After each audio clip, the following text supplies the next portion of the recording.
Ahora, en esto, cuando vos mencionás el tema del liberalismo, ¿el liberalismo se encarna en qué? ¿Es la masonería en sí? ¿El liberalismo como política globalista? Como, el liberalismo ¿como qué? Es principalmente una filosofía falsa, es decir, una ideología. Y una ideología es una filosofía que, en vez de intentar comprender la realidad, la mutila de acuerdo con presupuestos sesgados, parciales, falsos. ¿Y cuál es el origen de esa filosofía falsa? Pues es fundamentalmente la negación de que existe un orden que Dios ha creado, que ha impreso en las cosas y al que el hombre tiene que adaptarse. El hombre tiene que luchar por ese orden. El hombre lo mejora, porque su acción no es una acción puramente pasiva. El propio Santo Tomás de Aquino dice ars aditant nature. El arte, es decir, la acción del hombre, se añade a la naturaleza. No es que esa naturaleza sea fijista, sea inmutable, no, es una naturaleza que el hombre, al actuar sobre ella, se implica con ella. En cambio, el liberalismo que implica la negación de que hay un orden en las cosas. Luego, si no hay un orden en las cosas, ese orden es creado por la voluntad del hombre.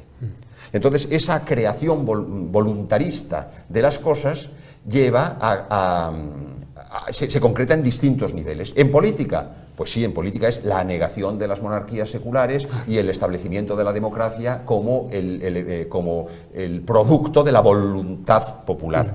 En economía, pues es, digamos, las consecuencias de una libre acción económica sin límite que lleva en el fondo al capitalismo y el capitalismo que va pasando por distintas fases, claro, siempre más inhumanas y siempre más separadas de la naturaleza de las cosas, como es el capitalismo financiero, que ya quisiéramos el viejo capitalismo antiguo en relación con el capitalismo financiero que aún profundiza esos males.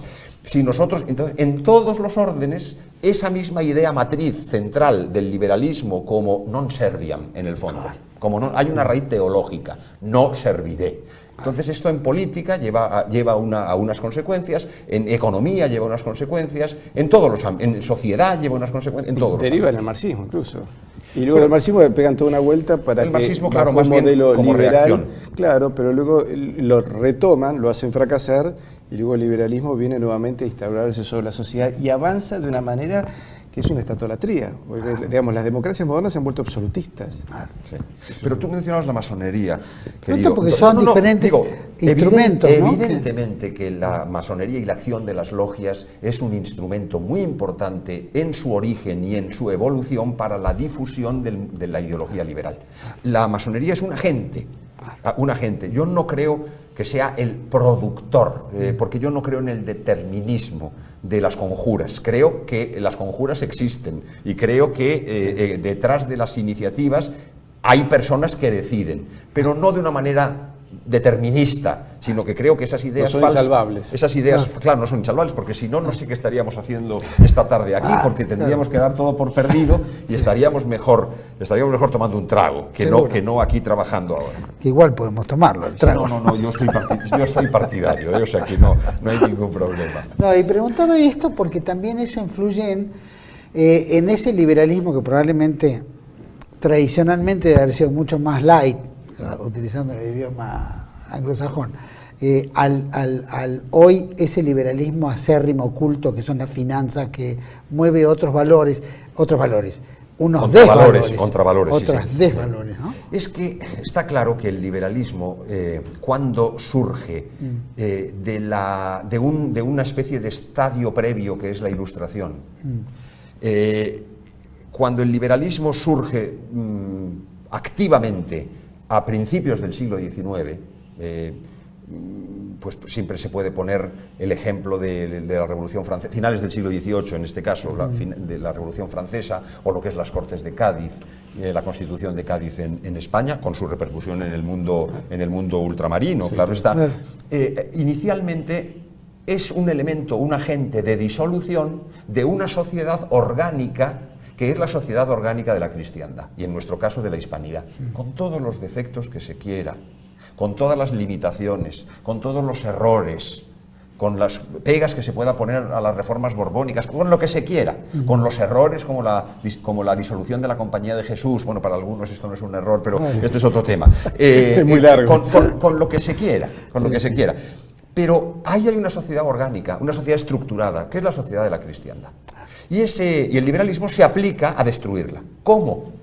Evidentemente, de una manera frontal, a veces, pero replegándose cuando la sociedad reacciona.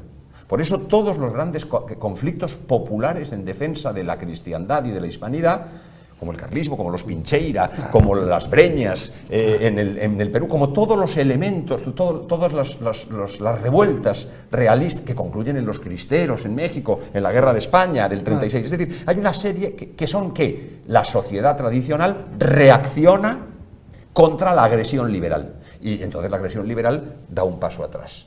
En otras ocasiones no. Es una doble estrategia, es una doble velocidad. A veces golpea, a veces simplemente intenta, ensaya, pero luego se repliega cuando ve que no es posible. Entonces, claro está, los gentlemen del siglo XIX, que eran impíos, pero decían, no, la religión es buena que continúe, porque no podemos oponernos directamente a la religión. Lo que nos interesa es limitarla, lo que nos interesa es secularizar poco a poco. Por eso siempre hay algún ingenuo, bien pensante, que cree que las constituciones de los estados liberales del siglo XIX, pienso en las constituciones españolas de 1845 o de 1876, pero pienso también en la Constitución argentina de 1853, siempre hay alguno que dice, no, pero esta es una constitución católica, porque la Argentina era un estado católico, o porque España mantenía la Iglesia como oficial. No, esto es una miopía enorme. Era simplemente que el liberalismo no podía enfrentar de una vez todas las consecuencias implicadas en su falsa filosofía.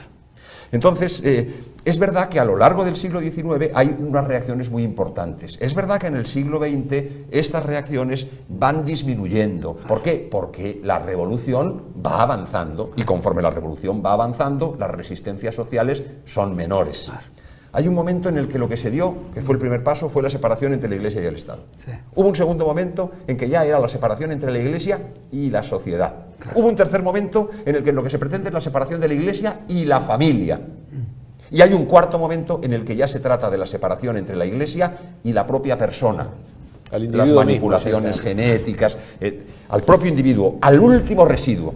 Ahora estamos entre la tercera y la cuarta, porque todavía la familia en muchos lugares del mundo, sobre todo en el mundo hispánico, resiste con una cierta fuerza política, social, no solamente individual.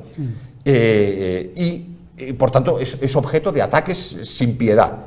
Pero ya estamos viendo la traslación, conforme la familia ha sido disuelta por el divorcio, por las nuevas costumbres, pues se está pasando a la cuarta fase. Entonces, efectivamente, es muy importante comprender que el liberalismo ha actuado de distintas maneras, siguiendo una misma línea, un mismo eje de proyección, que es a lo que tiende, que es lo que busca, que es la destrucción del orden divino. Pero el orden divino, además de ser sobrenatural, es natural, porque la gracia presupone la naturaleza. Esta es la verdad más inconfusa. Y es déspota y criminal. Bueno, es que conforme no van teniendo resistencias, porque mientras hay resistencias, hay frenos.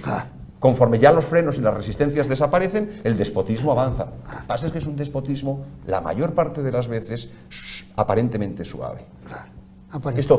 Esto, digamos, cuando uno lee las utopías políticas o las discusiones que algunos autores establecen desde el siglo XIX a nuestros días, por ejemplo, Donoso Cortés, el famoso pensador español, lo plantea en términos muy tajantes como de evolución lineal. El Estado liberal será despótico. Mientras que otros autores, como por ejemplo Tocqueville, el autor francés, que es casi contemporáneo con Donoso Cortés, lo plantea de una manera no lineal, sino dialéctica. Algo así como el liberalismo acabará en la tiranía a través de una debilitación de todos los recursos. Será un poder tiránico, pero suave. Dice, se parecerá a la patria potestad, de los padres sobre los hijos, pero que tendrá por misión, no como la patria potestad, que los hijos alcancen la mayoría, el raciocinio, el autodominio de sí mismos, sino que no lo alcancen nunca. Será mantenerles siempre en la infancia, será tenerles siempre como ganado estabulado. No, esa idea de una especie de tiranía y un despotismo suave... Una tiranía que no te das cuenta que la estás sufriendo. Es el despotismo democrático, es el totalitarismo democrático. Los autores que han hablado de totalitarismo democrático no estaban haciendo una tontería, no estaban diciendo algo que es contradictorio en sí mismo, sino que puede haber un totalitarismo bajo apariencia suave, mitigada, no bajo la apariencia del campo de concentración. Vamos a ir a un pequeño corte. Vamos